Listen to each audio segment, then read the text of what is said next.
President Obama has signed a landmark education bill called the Every Student Succeeds Act. Yeah, it shifts control of education from the federal government to states and school districts. 8 on your sides, Mark Douglas shows us what this means now for our kids in the classroom right here in the Bay Area. Well, that's really the billion-dollar question tonight, Josh, that no one at the Florida Department of Education is ready to answer. Now, local educators are hopeful but guarded about what happens next. With the stroke of a pen today, President Barack Obama changed the way America educates our children.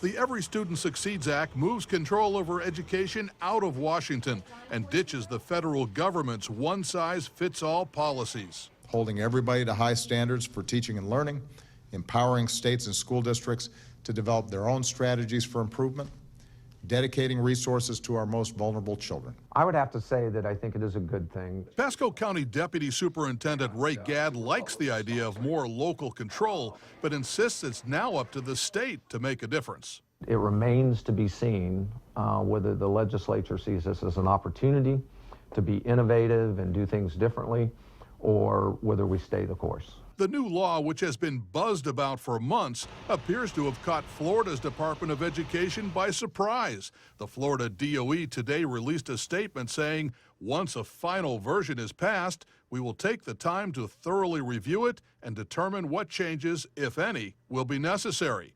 Someone needs to tell Florida's Education Commissioner it's not only passed, it's the law. So that does concern me that they're not a little bit more on top of the game. Now, I spoke to educators in Pasco, Pinellas, and Hillsborough counties today, and no one would venture a guess on how this is going to play out in the classroom. The Florida Department of Education isn't even prepared so far to say whether there will be any changes at all after all of this, Josh. And we know money is a big issue when it comes to schools. You know, you have schools who need a lot of it, schools that have almost too much of it, but where does the education spending stand?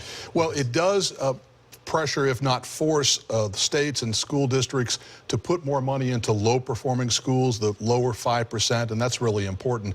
But Ray Gadd says it's up to the legislature to fund schools, and he's not real optimistic. They keep shifting that funding onto local taxpayers, property tax, so it's really up to the state. A lot more answers to figure out, though, on this one. All right, thank you so much. Thank you. We certainly want to know what you think about the new education law that would shift the power back to the states. You can share your thoughts on our News Channel 8 Facebook page.